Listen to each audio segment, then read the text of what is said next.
자, 최근에 신세계 정용진 부회장이 멸공이라는 말을 한마디 했다고 해서 온 인터넷에서 그야말로 난리가 나고 있습니다. 자, 정용진 씨의 잘못은 단 하나죠. 그게 뭐냐? 바로 한국 사회에서 감히 올바른 말을 했다라는 겁니다. 한국 사회에서 감히 눈치도 없이 올바른 말을 소신 있게 외쳤다라는 거죠. 그게 정용진이 했던 유일한 죄입니다. 자, 저는 이 반공에 대한 위험성을 사람들이 경고하는 것에 대해서 우리나라 다른 사람들이 무슨 구시대적이라느니 철진한 색깔론이다 이런 말을 하는 것 자체가 굉장히 문제가 크고 어리석고 위험한 짓이라고 생각을 합니다. 자, 이게 그러니까 이 공산화의 위협이라는 게 지금도 살아 숨쉬고 있는, 지금도 실존하고 있는 위협이라는 거를 모르니까 사람들이 그렇게 속편한 소리를 한다라는 거예요. 우리가 살아가고 있는 이 터전을 단 5년에서 10년 만에 몇 년 만에 뿌리까지 뒤흔들어 버릴 수도 있다라는 거를 사람들이 잘 모르니까 이런 어리석고 소모적인 논란이 계속해서 생기고 있다라는 겁니다. 배부른 논란 말이죠. 자, 그래서 이미 시청자분들도 다들 아시겠지만, 뉴스 보시면은 다들 아시겠지만, 민주당 쪽 사람들이야 이 멸공이라는 단어에 대해서 뻔한 반응을 지금 보이고 있죠. 당연히 이 사람들은 멸공이라는 말을 싫어합니다. 왜냐하면은 이쪽 사람들은 실제 본인들의 머릿속의 이데올로기 자체가 근본적으로는 부자들의 곳간을 털어먹고 싶고, 성장보다는 분배를 속편하게 외치고 싶고, 현실보다는 달콤한 이상주의를 쫓는 등 근본적으로 공산적인 사상 자체에 이 사람들은 기반을 두고 있기 때문이에요. 때문에 선대위 대변인이라는 인간조차 발벗고 나서가지고 앞으로 스타벅스 커피를 마시지 않겠다 이딴 소리를 말이랍시고 떠들어대고 있죠. 뿐만 아니라 한술 더 떠가지고 이마트, 신세계, 스타벅스 커피, 노브랜드 등등 전부 다 관련되어 있는 회사들의 불매운동을 해야 된다 이런 소리를 떠들어대고 있습니다. 여러분, 이게 바로 기업인이 이 나라에서 멸공이라는 당연한 말을 한마디 했다라고 해서 대한민국 한켠에서 지금 실제로 벌어지고 있는 참담한 현실입니다. 자, 앞서 말씀드린 바와 같이 이 공산권 사상에 대해서 경계하자라는 거를 구시대적인 색깔론으로 취급하는 사람들은 굉장히 위험한 생각을 머릿속에 품고 있는 사람들입니다. 실제 자기 스스로 뼈를 깎는 노력을 통해 경제적인 가치를 창출해야만 하는 현실경제, 서민경제, 그리고 피가 말리는 국제무역 경쟁 이런 냉엄한 현실에 대해서 쥐뿔도 모르기 때문에 저런 속편한 소리들이, 배부른 소리들이 나온다라는 거예요. 탁상공론 말입니다. 자기 스스로 가치를 창출해 본 적이 없는 사람들이니까 저런 쉬운 소리를 한다라는 거예요. 쟤네들이 평생 동안 살면서 내일은 뭐 먹고 살지, 월급이 다음 달에 나올지 안 나올지 걱정을 해봤겠습니까? 적자 나는 걱정을 평생 동안 해봤겠어요, 운동권 애들이? 또 최근에 민주당 진영의 유명한 선동가인 김어준도 당연히 지금 이렇게 한 숟갈 보태고 있죠. 멸공을 주장하려면은 이 정용진 부회장이 군대를 갔다 왔어야 된다라는 식으로 또 교묘하게 메시지를 반박하기보다는 메신저의 작용론을 운운하면서 정용진 부회장의 체면을 깎아내리고 있습니다. 자, 그런데 여러분들, 이 사람이 뭐 미필이면은 어떻습니까? 바른 말을 하는데 군대를 갔다 왔냐 아니냐 같은 이런 작용론이 무슨 상관입니까? 군대 안 갔다 온 사람들은 공산주의를 조심해야 된다라고 비평과 비판을 하면은 안 된단 말입니까? 무슨 자격이 필요하죠? 바른 말을 하는데? 최근에 정용진 씨도 자기를 둘러싼 이런 편협한 프레임에 대해서 기분이 좀 나빴는지 소신 발언을 쏟아내기 시작했습니다. 말인즉 북한 리스크 때문에 이자를 더 내고 미사일을 쏘는 것 때문에 해외 투자자들이 다 빠져나가는 이런 고통을 당신들도 직접 겪어보았느냐 이런 소리를 했다라는 거죠. 자, 그렇습니다. 뭐 저 유튜버 얼음사이다 또한 전혀 부자가 아닙니다만 세상을 넓게 바라보려고 노력을 하는 사람이기 때문에 한국 기업인들이 겪고 있는 저런 문제들에 대해서 저는 정확하게 이해를 하고 있습니다. 그리고 여러분들에게도 이런 시야를 알려드리기 위해서 꾸준히 노력을 해왔죠. 자, 경제나 주식에 관심이 많은 분들에게 이 코리아 디스카운트라는 거는 유명한 것입니다. 정용진 씨는 다음과 같은 말도 했습니다.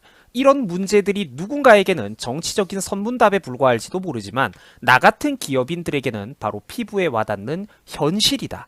누군가에게는 정치지만 나에게는 현실이다라고 얘기를 했어요. 이 말 한마디에 수많은 의미가 함축되어 있다라는 겁니다. 자, 그래서 정용진 부회장이 다음과 같이 이렇게 긴 소신 발언을 최근에 쏟아내셨는데 제가 이 내용이 상당히 괜찮기 때문에 전문을 한번 여러분들에게 소개해드리려고 합니다. 자, 사업하는 집에 태어나가지고 나는 사업하다가 사업가로 죽을 것이다. 진로 고민 없으니까 정치 운운하지 마라. 나는 평화롭고 자유롭게 살고 싶은 대한민국의 국민이다. 대한민국 헌법에도 전문에 우리들과 우리들의 자손의 안전과 자유의 행복을 영원히 확보할 것을 다짐한다고 한다. 자, 그런데 쟤들이 미사일 날리고 핵무기로 겁을 주는데 안전이 어디 있냐? 자, 사업하면서 얘네들 때문에 외국에서 돈 빌릴 때 이자도 더 줘야 되고 미사일 쏘면은 투자도 다 빠져나가더라. 당해본 적 있느냐? 어떤 분야는 우리나라와 일본만 보험에 할증이 붙는데 이유가 전쟁의 위험과 지진 위험 때문이라고 한다. 들어는 보았는가? 자, 군대도 안 갔다 오고 6.25도 안 겪어봤으면은 주둥이를 놀리지 말라고 하는데, 그러면은 요리사 자격증이 없는 사람들은 닥치고 밥이 나오면은 드세요, 뭐 이런 뜻을 말하는 거냐? 내가 직접 위협을 당하고 손해를 보는 당사자로서 당연한 말을 하고 있는데 여기에 더 이상 어떤 자격이 필요한지 모르겠다. 진심이 잘 느껴지죠? 이제 마지막입니다. 자, 멸공은 누구에게는 정치지만 나한테는 현실이다. 왜 코리아 디스카운팅을 당하는지 아는 사람들은 나한테 뭐라고 그러지 못할 것이다. 자, 사업가는 사업을 하고 정치인은 정치인을 하면 된다.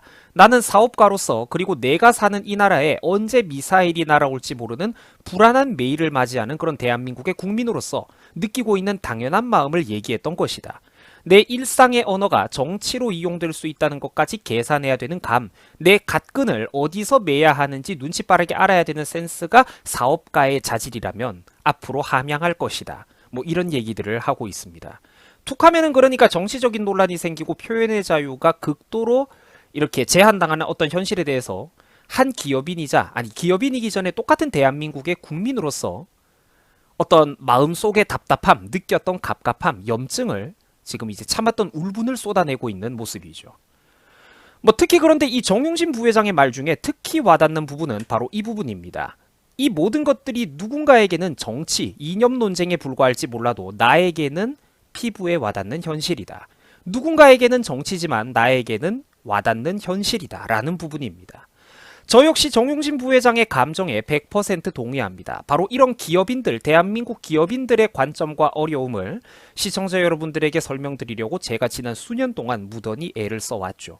정용진 부회장이 한 말 중에 틀린 말은 단 하나도 없습니다. 저 말 중에 틀린 말은 하나도 없어요. 단지 달을 가리키고 있는데 마음속에 찔리는 게 있는 못난 사람들이 이런 글을 보고 불편해가지고 손가락을 보고 지저대고 있을 뿐이라는 겁니다. 기업인으로서 그동안 이 눈치 주는 문화가 심한 나라에서 얼마나 남 눈치 보며 하고 싶은 말도 마음대로 못하고 속으로 삼키면서 살아왔겠습니까? 오죽 답답했으면은 저런 얘기들을 기업인들이, 잃을 것 많은 기업인들이 하겠냐라는 거예요. 고작 멸공이라는 말을 한마디 꺼냈다고 해서 이마트, 스타벅스 같은 곳에 대해서 불매운동 이야기까지 나오고 있는 게 지금 한심한 대한민국의 현실입니다. 이런 담론을 불편해하는 인간들부터 우리가 주목하고 경계해야 할 것입니다. 자, 철진한 색깔론이라고요? 시대에 안 맞다고요? 뭐 젊은 정당으로서의 이미지에 거부감이 든다고요? 손해가 된다고요? 헛소리 하지 마세요. 현실을 쥐뿔도 모르는 전형적인 서구사회 대졸자 시민들이 보여주는 배부른 망상이자 한심한 소리라는 겁니다. 정말로 최후의 순간, 후회에도 뒤늦은 순간이 찾아오기 전에, 소를 잃기 전에 지금이라도 미리미리 우리가 외양간을 고치고 군기를 다잡고 지금이라도 볼트와 나사를 쪼여 놓자라는 겁니다. 지금이라도 부디 이 나라 국민들 정신을 차려야 된다라는 거예요.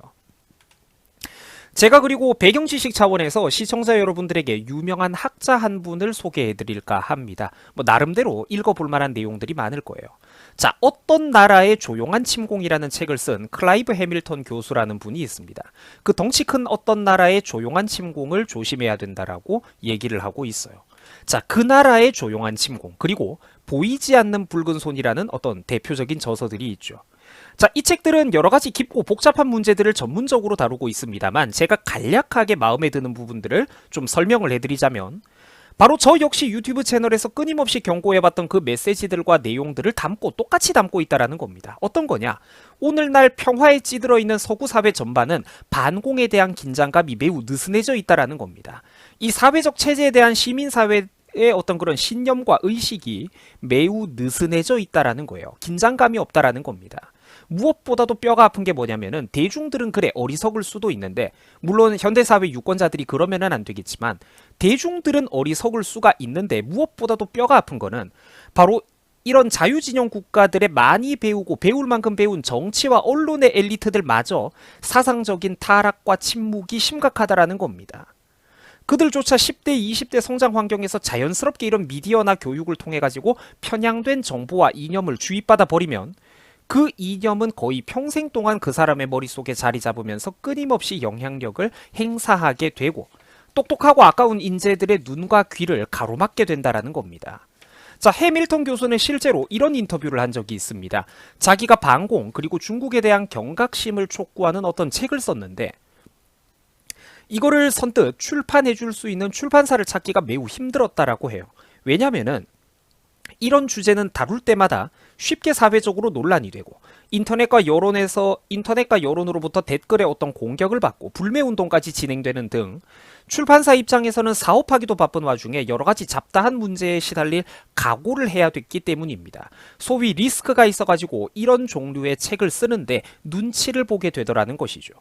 덕분에 수많은 출판사에서 거부를 당했다가 겨우겨우 소신 있는 어떤 출판사와 연락이 되어서 책을 펴낼 수가 있었다라고 합니다. 자, 그래서 해밀턴 교수는 다음과 같이 말을 합니다. 만약에 제가 지금 제일 아랫줄을 읽고 있습니다. 내가 만약에 미국의 정치 시스템이나 경제, 국제 외교를 비판하는 책을 썼더라면 이런 일을 겪었겠는가라고 말입니다. 자, 지금 이거는 지구 반대편의 그런 어떤 지구 반대편에 우리와는 전혀 다른 어떤 그런 사람이 전혀 다른 인종을 가지고 있는 학자의 어떤 경고지만 지금 이 사람이 말하고 있는 경고, 이 사람이 겪었던 어려움, 출판상의 어려움은 우리 지금 한국 사회에도 시사하는 울림이 매우 큰 경고라는 것입니다. 북한 문제 때문에 정용진 부회장은 다음과 같이 말을 했습니다.